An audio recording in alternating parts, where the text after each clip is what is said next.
Right එතකොට මම මේ වීඩියෝ කරන්නේ හෙට තියෙන MCQ පේපර් එකට ඔයාලට වැඩියෙන් එන්න පුළුවන් ප්‍රශ්න සහ ඔයාලා වැඩියෙන් බලා ගන්න ඕන දේවල් ටික මම අද පොඩ්ඩක් සාරාංශගත කරලා කරන්නම්. ඔයාලා වැඩ කරපුවා මෙතන ඉන්නේ. සහ ඔයාලගේ නෝට්ස් එක තියෙනවා. ඔයාලා වැඩ කරන්නේ කොහොමද කියන එක මේ අද බලා ගන්න ඕන දේවල් මොනවද කියන එක අයිඩියා ගන්න නිසා මම මේ වීඩියෝ එක කරන්නේ. හරිද? රයිට් එතකොට මේක රණමාන කියලා මේක නවම කියලා කියන්නේ නැහැ. මම මෙතන වැඩි ප්‍රයොරිටි එකක් තියෙන දේවල් කියන්න ළමයි. සහ මේ පාඩම් වලින් ගත්තොත් ඔයාලා අනිවාර්යෙන්ම බලා ගන්න ඕන දේවල් ටික මම දැන් ඔයාලා මතක් කරන්න. හරි මුලින්ම ළමයි පළවෙනි පාඩම සහ දෙවෙනි පාඩම ගත්ත පස්සේ ඒකේ සාමාන්‍ය වල දිරෙන්න පුළුවන් දේවල් තමයි අර දත්ත ජීවන චක්‍රය සහ ඊට පස්සේ දත්ත සැකසුම් ජීවන චක්‍රය ඔය වැලිඩේෂන් වෙරිෆිකේෂන් ඔය පොඩ්ඩක් බලා ගන්න. හරිද? ඔයා කඩපාඩම් කරන්න යන්න එපා දැන්. පොඩ්ඩක් උඩින් බලා ගන්න. ඔයාලා MCQ එකට ආන්සර්ස් දෙන්න පුළුවන් එකකින්. හරිද? ඒ ඔයාලා පොඩ්ඩක් බලාගත්ත ගමන්. හරි. ඊට පස්සේ අපි නම්බර් සිස්ටම් පාඩම ගත්තොත් නම්බර් සිස්ටම් පාඩම ගත්තොත් ළමයි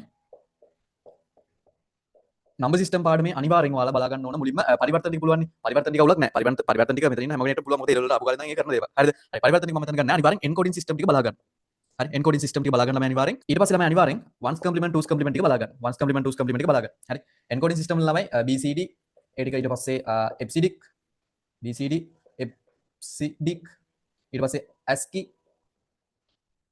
Unicode ඔන්න ඔය ටික අනිවාර්යෙන් බලා ගන්න ඔය ටිකට යූස් වෙන බිට් ප්‍රමාණය හරි ඔය ටිකට යූස් වෙන බිට් ප්‍රමාණය ඔය ටික අනිවාර්යෙන් බලා ගන්න ඔය ටිකෙන් අනිවාර්යෙන් ප්‍රශ්නයක් හැදෙන්න පුළුවන් හරි ඊට පස්සේ ones complement twos complement ඊට පස්සේ පරිවර්තන ටිකෙන් අනිවාර්යෙන් 16 පාදි සංඛ්‍යා සහ 8 පාදි සංඛ්‍යා ඔය ටික පොඩ්ඩක් වැඩිපුර බලා ගන්න හරි ඊට පස්සේ තමයි ලොජික් ගේට් පාඩම ගත්තොත් නම්බර් සිස්ටම් පාඩම හරි ලොජික් ගේට් පාඩම ගත්තොත් ළමයි ලොජික් ගේට් පාඩමේ අනිවාර්යෙන් ඔයාලා K maps ටික බලා ගන්න K map වල ඔයාලා 3 variables සහ 4 variables ටික බලා ගන්න මොකද variable තුනක් આવොත් 8 K map එකක් එනවද K map එක විසඳන විදිය K map එකේ ළමයි අර අංකණය කරන විදිය K map එක දැන් අපි ඇඳලා පස්සේ 1.1 1.1 අර අංකණය කරන විදිය අපි අර මේ දෙකක් තියෙනවා අපි කිව්වා ඒක වෙනස් නොවි කරන්න ඕනේ කියලා හරිද ඒ නීති ටික බලා ගන්න සහ grouping කරන methods ටික බලා ගන්න අනිවාර්යෙන් K map එක අනිවාර්යෙන් බලාගෙන යන්න හරි right ඊට පස්සේ boolean laws ටික අනිවාර්යෙන් බලන්න ළමයි boolean laws ටික අවුලක් නැහැ තමයි මේ මුලින් කරපු දේවල් boolean laws ටික බලා ගන්න හොඳට බලා ගන්න මොකද මේකෙන් ප්‍රශ්නයක් හැදෙන්න පුළුවන් ඊට පස්සේ වැඩිම ප්‍රයොරිටි එකක් තියෙනවා ළමයි ගිය පාර ෆ්ලිප් ෆ්ලොප් ආවනේ ෆ්ලිප් ෆ්ලොප් ටිකත් අනිවාර්යෙන් බලා ගන්න හරි ෆ්ලිප් ෆ්ලොප් ටිකත් අනිවාර්යෙන් බලා ගන්න පිළිපොළ කියන එක හරි එතකොට ළමයි ඕකේ තමයි අපිට මේ NAND එකකින් මෙහෙම හැදෙන්නත් පුළුවන් හරි NAND එකෙන් මෙහෙම හැදෙන්නත් පුළුවන් මම උගන්වනවා නේ හරි NAND එකෙන් කොහොම හැදෙන්නත් පුළුවන් මෙතන නෝ එකක් එන්නත් පුළුවන් එතකොට මෙතනට එන ගේට් එක අනුව ඔයාලට මෙතන දෙන ඉන්පුට් අනුව මෙතන වෙන අවුට්පුට් ටික තේරුම් ගන්න පුළුවන් වෙන්න ඕන හරිද මෙතන අවුට්පුට් එක තේරුම් ගන්න පුළුවන් වෙන්න ඕන එතකොට මෙතන නෝ ගේට් එකක් ආවත් AND ගේට් එකක් ආවත්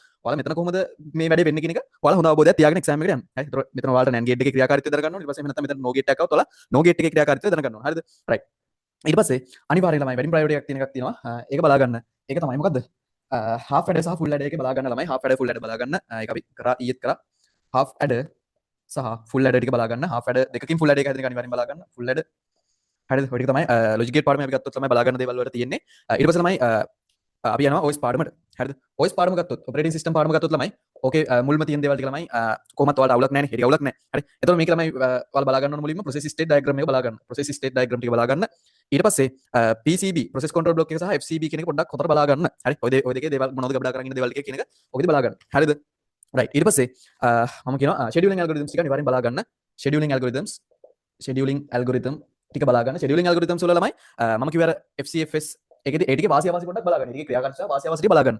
FCFS සහ ඊට පස්සේ SJF shortage of first ඊට පස්සේ ළමයි priority base හරිද priority base මේ scheduling method එක ඊට පස්සේ round robin එක ඔය ටික බලා ගන්න. ඊට පස්සේ මේ අනිවාර්යෙන් OS එකේ පණ ගැන්වීමේ ක්‍රියාවලිය මම ඔයාලට මේක ලස්සන කියලා දීලා තියෙනවා. පණ ගැන්වීමේ ක්‍රියාවලිය බලා ගන්න. ඒ කියන්නේ අර BIOS සහ post එක ක්‍රියාත්මක වෙන්නේ මොකටද? ඒ ටික පොඩ්ඩක් බලා ගන්න. හරිද? right. ඊට පස්සේ memory management වල ගත්තොත් ළමයි memory management වල ගත්තොත් ඔයාලා MMU එකේ memory management unit එකේ ක්‍රියාකාරීත්වය බලා ගන්න ඕනේ. memory management unit එකෙන් මොකද කරන්නේ? ඊට පස්සේ ළමයි paging බලා ගන්න ඕන. paging ඊට පස්සේ virtual memory එක සහ main memory එක අතර දත්ත හුවමාරු වෙනවා. ඔය virtual memory එක ගැන පොඩ්ඩක් බලා ගන්න. හරි. virtual memory එක ගැන බලා ගන්න.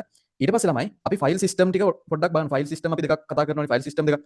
ඒකේදී ඔයාලගෙන් අහන්න පුළුවන් මේ fat file සහ NTFS new technology file system වල වෙනස්කම් ඔයාලගෙන් මෙතන අහන්න පුළුවන්. හරිද? ඒ නිසා file system වල fat සහ NTFS දෙකේ වෙනස්කම් ටික බලා ගන්න සහ මේ memory management වල ළමයි logical address සහ physical address මේ දෙක අතර පරිවර්තන වෙන්නේ කොහොමද කියන එක පොඩ්ඩක් අපි අද හදපු ගණන් ටික පොඩ්ඩක් බලගන්න. මොකද MCQ එකත් ඔයාලගෙන් අහන්න පුළුවන් ප්‍රශ්නයක් තමයි මේ memory management වලින් memory management ගණනය කිරීමක් අහන්න පුළුවන්. හරිද? එතකොට ඒක තමයි අහන්න පුළුවන්. එහෙම නැත්නම් page table එකක්. ඔයාලගේ page table එකක් දීලා ළමයි MCQ ප්‍රශ්නයකට ඔයාලගේ ඒක යටතේ ප්‍රශ්නයක් අහන්න පුළුවන් ළමයි මේ logical address එක physical address එකට පරිවර්තනය කරන එකක් ගැන. හරිද? ඒක අපි මේ past papers කරලා තියෙන. ඒ නිසා ඒ කරපු past papers ටික බලන්න සහ ඒ අදාළ theory ටික බලන්න ළමයි මේ memory management වලට අදාළව networking පාඩම ගත්තොත් ළමයි මේකදී අනිවාර්යෙන් බලගන්න ළමයි OSI ස්තරයට අදාළ OSI එකකට අදාළ ළමයි බලා ගන්න ඔයාලා ඒකේ තියෙන devices ටික ඊට පස්සේ ඒකේ තියෙන කාර්යයන් ටික ඒකෙන් වෙන කාර්යයන් ටික ඊට පස්සේ PDU ටික ඒ කියන්නේ මොකද්ද අපි කියන්නේ ළමයි මොනවද මේ OSI එකේ අදාළ data තියෙන segments තියෙන ඊට පස්සේ එහෙම නැත්නම් මොනවද මේ මොන data gram ද තියෙන ඊට පස්සේ packet ද තියෙන frame ද තියෙන අදාළ එකේ data type එක බලා ගන්න. හරි අදාළ එකේ data type එක බලා ගන්න මොකද්ද කියලා. ඊට පස්සේ ළමයි protocols ටික බලා ගන්න ඊට පස්සේ ළමයි OSI එක සහ TCP/IP එක අතර වෙනස්කම් ටික අනිවාර්යෙන් බලා ගන්න. ඕකෙන් ප්‍රශ්නයක් අනිවාර්යෙන් එනවා. හරිද? OSI ස්තරෙන් ප්‍රශ්නයක් අනිවාර්යෙන් එනවා. හරිද? රයිට්. ඔය ටික ගත්තට පස්සේ අපි මේ එකෙන් ගත්තොත් තමයි අපිට networking පාඩමේ වැඩිපුරම තියෙන ළමයි IP address පාඩම. එතකොට IP address වලින් නම් සාමාන්‍ය ප්‍රශ්නයක් එන්න පුළුවන්. ඔයාගේ IP address එකක් දීලා public අන්න මෙතන හොඳ point එකක් තියෙනවා ළමයි. public සහ private type එක අනිවාර්යෙන් බලා ගන්න. public IP private IP range එක හොඳට බලා ගන්න. මේ private IP ranges ටික බලා ගන්න ළමයි ඔක්කොම classes වල ABC ඔක්කොම classes වල මේ private IP range එක බලා ගන්න ඔයාලගේ notes වල ඇති. ඊට පස්සේ public IP private වලට බෙදුවා පස්සේ ඊට ඔක්කොම public IP. හරිද? එතකොට මේ private IP range එක අනිවාර්යෙන් බලා ගන්න මේ හැම IP class එකකටම අදාළව. හරි. ඊට පස්සේ ළමයි ඔයාලගේ IP වලින් අහන්න පුළුවන් ළමයි subnet masking ගැන ප්‍රශ්නයක් අහන්න පුළුවන්. හරි. subnet mask එකක් දීලා subnet masking වල ගැන ප්‍රශ්නයක් අහන්න පුළුවන්.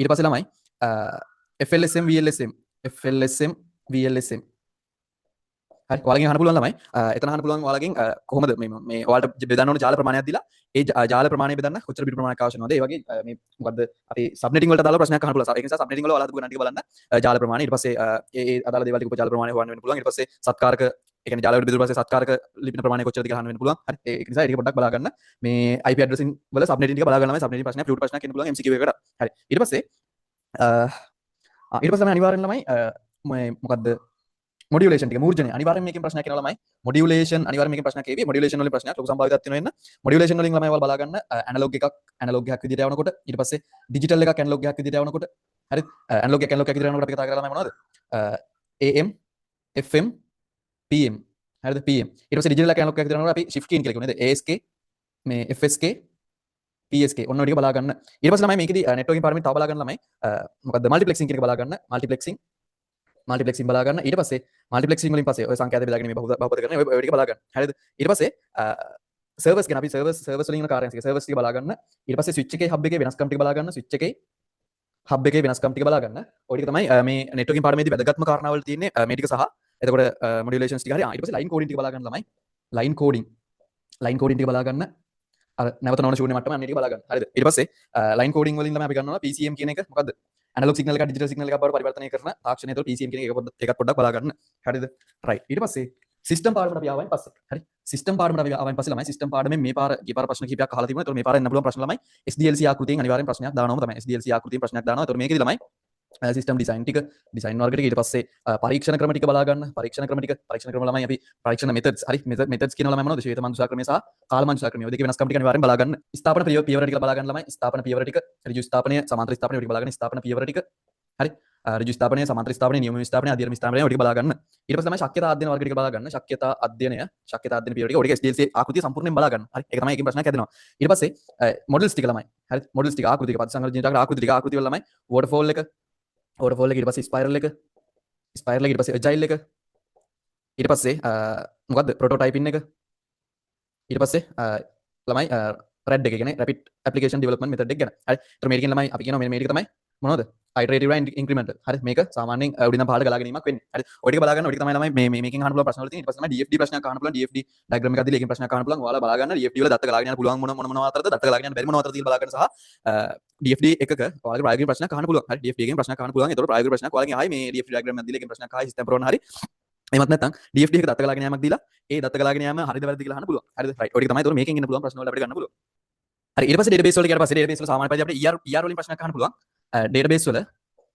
database පාඩම ගත්තොත් database පාඩමේ ළමයි ඔයාලගේ මුලින්ම මේ මොනවද ER diagrams වල අර shapes වලින් ER diagram shapes වලින් ප්‍රශ්නයක් අහන්න පුළුවන් ඒ shapes පොඩ්ඩක් බලා ගන්න ඊට පස්සේ දුර්වල භූතාර්ථ සම්බන්ධතාව පොඩ්ඩක් බලා ගන්න ළමයි දුර්වල භූතාර්ථයක් සම්බන්ධ වෙනකොට මොකද්ද දුර්වල භූතාර්ථය සම්බන්ධ වෙනකොට කොහොමද වෙන්නේ කියලා ඒ relational scheme එකත් එක්කම බලා ගන්න හරිද ඊට පස්සේ ER diagrams එක අනිවාර්යෙන් බලා ගන්න එතකොට ER diagrams වල generalization specialization ඊට පස්සේ sub class super class ඊට පස්සේ ළමයි ඔය අපි කියනවා මොකද්ද relationships and attributes inherit කියලා හරි ඒක පොඩ්ඩක් බලා ගන්න මේ ER diagrams වල දාලා ඊට පස්සේ relational scheme ටික අනිවාර්යෙන් බලා ගන්න database පාඩම කොහොමද අවුලක් නැහැ ළමයි අපේ සෙමිනර් එක බලුවා නම් ඒකත් ගොඩ relational schema ටික බලා ගන්න ඊට පස්සේ ළමයි අනිවාර්යෙන් normalization මම මේක ඊයේත් මතක් කරා normalization අනිවාර්යෙන් බලා ගන්න normalization වල හරි normalization වල 1n මේ 0nf එකේ ඉඳන් 3nf එකට යනකම් කොහොමද එන්නේ කියන එක බලා ගන්න 2nf ඊපස්සේ 3nf එකට යනකම් කොහොමද වෙන්නේ කියන එක බලා ගන්න හරිද right ඊට පස්සේ SQL වලට ගියාට පස්සේ මෙතනින් ඔයාලගෙන් හදන්න පුළුවන් ප්‍රශ්න තමයි SQL වලින් ප්‍රශ්නයක් හදන්න පුළුවන් ඒතකොට SQL වල ළමයි DDL DML ඔය ටිකට දාලා මේ දේවල් ටික බලා ගන්න. ඒතකොට data definition language, data manipulation language ඔය ටික බලා ගන්න.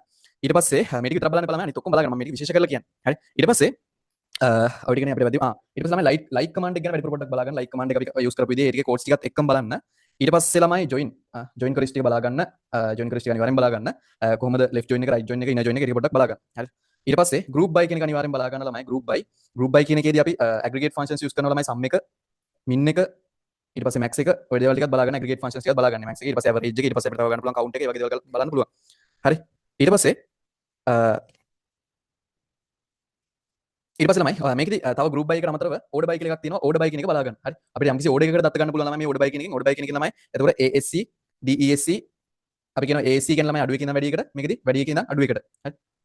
මේක අඩුවේ කියන වැඩි එකට මේකෙදි වැඩි කියන අඩුවේකට කියලා කියනවා. එතකොට order එකට කොහොමද අපිට ගන්න කියන්නේ? order by කියන එක අනිවාර්යෙන් බලා ගන්න. ඒක ලියපු codes ටිකත් එක්ක. හරි. ඊට පස්සේ Python එකට ආවයින් පස්සේ හරි. Python එකට ආවයින් පස්සේ Python වල ළමයි අනිවාර්යෙන් data types ටික බලා ගන්න. data types ටික බලා ගන්න. ඊට පස්සේ අනිවාර්යෙන් ළමයි identifiers ඒ කියන්නේ identifiers අපි හඳුනනකොට මොනවද තියෙන නීති හරිද අපිට අර ඉලක්කම් මුලට දාන්න බෑ ඊට පස්සේ මුලට අපිට underscore සහ අකුරු විතරයි දාන්න පුළුවන් ඒක පොඩ්ඩක් බලා ගන්න identifiers හඳුනනකොට දාලා නීති ටික ඊට පස්සේ slice operator ගැන අනිවාර්යෙන් බලා ගන්න slice operator එක ඊට පස්සේ operators ගැන බලා ගන්න මම operator සම්බන්ධ කරලා ඔයාලගෙන් ප්‍රශ්නයක් එන්න පුළුවන් operator සම්බන්ධ කරලා ඊට පස්සේ flow chart එකක් දීලා ඒ flow chart එක ඇතුලින් ප්‍රශ්නයක් අහන්න සම්භාවිතාවක් තියෙනවා මේ පාර මොකද ගිය පාර එහෙම අහලා තිබ්බේ නැහැ flow chart එක දීලා එකම ඔයාලගේ ප්‍රශ්න අහන්න පුළුවන් ඒක නිසා codes ටික බලා ගන්න codes ටිකට දාලා ළමයි ඔයාලා මේ while loop එක බලා ගන්න ඊට පස්සේ for loop එක බලා ගන්න for loop එකේ range එක use කරන එකයි ඊට පස්සේ ඒකත් එක්ක data sequence use කරන එකයි බලා ගන්න අපි list use කරන්න පුළුවන් ඊට පස්සේ tuples ඔයගේ දේවල් use කරන්න පුළුවන් ඒක පොඩ්ඩක් බලා ගන්න for එකත් එක්ක data types use කරන එකත් බලා ගන්න හරිද right ඊට පස්සේ අනිවාර්යෙන් ළමයි linear search එකයි ඔයාලා ලියපු codes එක බලා ගන්න linear search එකයි bubble sort එකයි අනිවාර්යෙන් පොඩ්ඩක් බලා ගන්න bubble sort එකයි linear search එකයි bubble sort එකයි බලා ගන්න ඒ දෙකෙන් ඔයාලගෙන් ප්‍රශ්නයක් හැදුනොත් හැදෙයි ළමයි අමාරු පේපරේ අමාරු වුණොත් ඔන්න ඔය දෙකෙන් ප්‍රශ්නයක් හැදෙයි හරිද linear search එකෙන් bubble sort එකෙන් ඊට පස්සේ ළමයි අනිවාර්යෙන්ම හරි ලොකු priority එකක් තියෙනවා අනිවාර්යෙන්ම බලාගෙන යන්න ළමයි python database connection ටික python database connection ටික අනිවාර්යෙන් බලාගෙන යන්න ඒකෙන් ප්‍රශ්නයක් ඇවිල්ලා තියෙනවා 2025 තමයි පළවෙනියට ඇවිල්ලා තියෙන්නේ ඒකට ඒකෙන් ප්‍රශ්නයක් හැදෙන්න සම්භාවිතාවක් තියෙනවා හරිද right ඊට පස්සේ ළමයි අර mutable immutable කතාව බලා ගන්න mutable immutable data types වල mutable immutable කතාව ඊට පස්සේ අපි ගත්තොත් function ගත්තොත් ළමයි function ගත්තොත් මේ function වල අනිවාර්යෙන් ළමයි මොනවද local variable global variable ඔය කතාව බලා ගන්න හරි function එකක් හදන්නේ කොහොමද function එකේ local variable global variable මොනවද ඊට පස්සේ ඒකේ parameters අපිට කොහොමද use කරන්න පුළුවන් හරි එතකොට function එක call කරන විදිය හරිද function එක call කරනකොට අපි arguments දෙනවා ඒ arguments දෙන්න පුළුවන් ඊට පස්සේ parameters අපිට default parameters දෙන්න පුළුවන් ඒක පොඩ්ඩක් බලා ගන්න අනිවාර්යෙන් හරි අපි short note එකේ තියෙනවා short notes වල link එක මේ වීඩියෝ එකෙන් දාලා තියන්න හරිද right ඔය ටික ළමයි අපිට එන්න පුළුවන් Python වලත් වැඩි priority එකක් තියෙනවා. ඔය ටික තමයි අපි Python වල ලියපු codes ටික අනිවාර්යෙන් බලා ගන්න. Python වල past papers ටික අපි discuss කරා. Python වල past papers ටික discuss කරනකොට තමයි අපි හැම flow chart එකකම දාලා codes ලියුවේ. ඒක පොඩ්ඩක් බලා ගන්න. ඔයාලා flow chart එක දැක්ක ගමන් ඒකේ මොකද්ද loop එකට දාලා කොන්දේසි සහ ඔයාලා if else දාලා කොන්දේසි දෙනවා. ඒ කියන්නේ ඔයාලා loop එකට දාලා කොන්දේසි අඳුර ගන්න පුළුවන් වෙනවා. ඒක නිසා ඒක අවබෝධයෙන් කරන්න. හරිද? right. ඊට පස්සේ web development පාඩමට ආවට තමයි අපිට HTML CSS PHP වලින් සාමාන්‍ය ප්‍රශ්නයක් එන්න පුළුවන්. අර සාමාන්‍ය විදිහට ඇවිල්ලා තියෙන ප්‍රශ්නයක්. එතකොට web development පාඩමේදී ඔයාලා HTML form වලට වැඩි අවධානයක් දෙන්න. HTML forms වලට වැඩි අවධානයක් දෙන්න. ඊට පස්සේ table එක අනිවාර්යෙන් බලා ගන්න.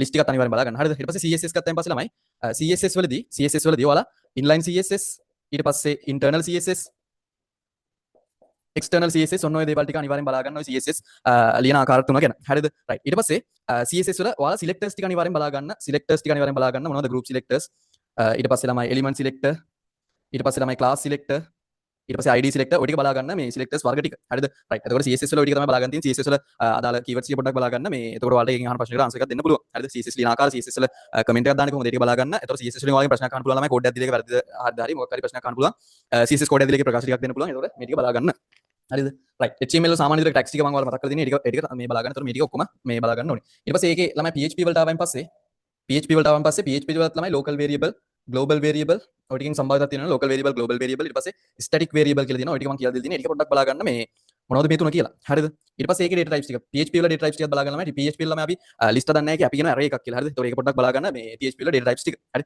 ඊට පස්සේ PHP වල database connection එකක් බලා ගන්න ළමයි PHP වල database connection එකෙන් MCQ එකක් දාන්න සම්භාවිතාවක් තියෙනවා මේ මොකද ගිය පාර Python වල දාපු නිසා Python එක අයින් කරලා PHP database connection ප්‍රශ්නයක් දීලා ඔයාලා stamp පුරවන්න වගේ stamp පුරවන්න හෝ පිළිවෙල සකස් කරන්න ඒ ළමයි ඒක නිසා PHP වල තමයි අර මේ ඒ පිළිවෙල බලා ගන්න කොහොමද මේ database connection එකක් හදන්න කියන එක ඒ ටික තමයි මේ වැඩිපුරම බලා ගන්න ඕන දේවල් ටික ඔය ටික බලාගෙන ඊටු දේවල් ටික බලන්න ළමයි ඊටු දේවල් ටිකත් ඔක්කොම බලන්න ළමයි මේ ටිකේ ඊට පස්සේ රැ වෙනකන් නිදි මරන්න එපා ඔයාලා fresh එකේ ගිහලා මේ paper එක ලියන්න ඕන මොකද අනිත් papers වගේ නෙමෙයි ළමයි ඔයාලා මේකට හොඳට මේ මොලේ වෙහසන්න ඕනේ ඒ නිසා ළමයි නිදි මරාගෙන ගිහලා සොම්බිල වගේ ගිහලා මේක ලියන්න බෑ හරි ඒ නිසා හැමෝම නිදා ගන්න කලින් නිදාගෙන උදේ හැරිලා බලා ගන්න ඕන බලා ගන්න එතකොට මේ ටික තමයි වැඩේ මේ ටික බලා ගන්න ළමයි ඔයාලා දැන් MCQ එකේ ඉඳන් 50ට යනකම් ගහනවනේ MCQ එකේ ඉඳන් 50ට මෙතන එක 50 සාමාන්‍ය ළමයි 10 MCQ 10 12 13 ඔය වගේ වෙද්දි ළමයි අමාරු නෑ ළමයි මේ ටික දැකවම ප්‍රශ්න ආන්සර්ස් ගන්න පුළුවන් ඒ නිසා මේ ටිකෙන් ඔයාලා ටයිම් එක ඉතුරු කරගෙන අනිත් එකට යන්න ඕනේ හරිද ඒතර මේ ටිකට එනකොට ළමයි මේ පේපර් එක පොඩ්ඩක් අමාරු වෙනවා හරි මේ ටික අමාරු වෙනවා ඒතර පොඩ්ඩක් අමාරු වෙනවා කියලා කියන්නේ ළමයි ටයිම් එක අපිට ගන්න වෙනවා Python ප්‍රශ්න වල ටයිම් එක ගන්න වෙනවා හිතන්න ඕනේ ළමයි ඒක නිසා මේ හිතන්න ඕනේ නැති ප්‍රශ්න වල ටයිම් එක අරගෙන මේ ගොඩක් වෙලා ඉන්න එපා ඉන්න නැතුව ළමයි මොකද කරන්නේ මේ ටිකෙන් ටයිම් එක ඉතුරු කරගෙන මේ ටික ටයිම් එක අරගෙන යන්න හරි මේ ටික ටයිම් එක අරගෙන යන්න මේ ටික අමාරු ප්‍රශ්න තියෙනොත් ඒ අමාරු ප්‍රශ්නේ රැඳිලා ඉන්න එපා ගොඩක් වෙලා රැඳිලා ඉන්න එපා ඒකෙන් වෙන ළමයි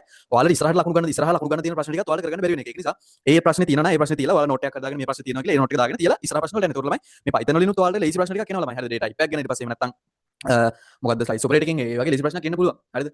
එතකොට ඔය දේවල් ටික තමයි තියෙන ළමයි මේ අමාරු ප්‍රශ්න ටික ඉතුරු කරගන්න මේ අන්තිමටදී ලේසි ළමයි ඔයාලා හිතලා උත්තර ගන්න පුළුවන් ප්‍රශ්නක් තියෙනවා. හරිද? ඒතර AI සම්බන්ධ කරලා අහන්න පුළුවන්. ඊට පස්සේ ඔය IoT ප්‍රශ්න අහන්න පුළුවන්. ඒවා හිතලා සාමාන්‍යයෙන් ආන්සර්ස් දෙන්න පුළුවන් ඒවා තියෙනවා. හරිද? රයිට්. එතකොට මේ මැද ටිකට මේ අමාරු කියලා කියන ළමයි අපිට අමාරු නෑ ළමයි. Python අමාරු නෑ. ඒතර Python වල හිතන්න ටයිම් එක ඕන අපිට සහ ගොඩක් දේවල් මතක් කරගන්න ටයිම් එක ඕන. ඒ නිසා ඒ ප්‍රශ්න ටිකට ටයිම් එක ඉතුරු කරගෙන අනිවාර්යෙන් පළවෙනි ප්‍රශ්න ටිකෙන් ඔයාලා මේ ඔක්කොම ටික ලකුණු ගන්න ඕන. හැබැයි ඒක නිසා ඉක්මනට කරගෙන යන්නත් එපා. මේ ටික ඉක්මනට කරලා ටයිම් එක ඉතුරු කරගන්න ඕන කියලා ඒ ටික ඉක්මනට කරන්න යන්නත් එපා. ඒ ටිකෙන් ටයිම් එක ඉතුරු කරගන්න හැබැයි ඒ ටික තවබෝධයෙන් කරන්න. හරිද? එහෙනම් ළමයි ඔයාලා මේ ගේම ගහන කොහොමද MCQ 45 වඩා ගහන්න පුළුවන්. MCQ 45 වඩා ගහනවා කියලා විශ්වාසය තියාගෙන ඉන්න. ඒකට අනිවාර්යෙන් ළමයි 40ක් වදිනවා. හරිද? විශ්වාසය තියාගෙන 40ක් වදිනවා. ඒක නිසා මේ එහෙනම් කටියට ජය වෙන්න ඕන. අපි වැඩ කරා. වැඩ කරපු ටික බලන්න. එතකොට මේ ගේම ගහන්න පුළුවන්. ස්ට්‍රක්චර් පේපර් එකේ සේ පේපර් එකත් ගොඩ දාලා දෙනවා. ඒක නිසා මේ කවුරුත් ගේම ගහලා ඉන්න. මේ දේවල් ටික බලන්න. අනිවාර්යෙන් ළමයි අවබෝධයෙන් මනස සිහියකින් යුතුව. හරිද? අපි කියනවා මොකද්ද මේ මනස සිහියකින් යුතුව මනස සතියකින් යුතුව පේපර් එක කරන්න. ID පේපර් එක කියලා කියන්නේ ළමයි හරි භාවනාවක් වගේ කරන්න ඕන පේපර් එකක්. හරි? අනිත් පේපර්ස් වගේ නෙමෙයි. ඒක භාවනාවක් වගේ වල කරන්න ඕන. ඒක නිසා මුලින් ඉඳන් අවසානයේ දක්වා ළමයි පේපර් එකේ අපි කියනවා මුල් ටිකෙන් පොඩ්ඩක් මේ ලේසි ප්‍රශ්න ටිකක් එන්නේ. ඒක නිසා මැද ප්‍රශ්න වල ටයිම් එක ඉතුරු කරගෙන යන්න. මේ මුල් ප්‍රශ්න වල ගොඩාක් වෙලා රැඳිලා ඉන්න ළමයි මතක් කරන්න. ඒ කියන්නේ ඔයාලට පාඩම් කරපු දේක් අමතක වෙලා නම් ඒක මතක් කරන්න ටයිම් එක ගන්න එපා ලොකු වෙලාවක්. ඔයාලා Python වලින් ළමයි මේ ලකුණු එකතු කරගන්න පුළුවන්. එහෙම ප්‍රශ්නයක් තියෙනොත් තියලා ඊළඟ ප්‍රශ්නයට යන්න. එහෙනම් හැමෝටම ජය වෙන්න ඕන. අපි එසේ පේපර් එක සහ MCQ මේ එසේ එක සහ ස්ට්‍රක්චර්ස් එකෙන් හම්බෙමු. ජය වේවා. එහෙනම් හැමෝටම good luck.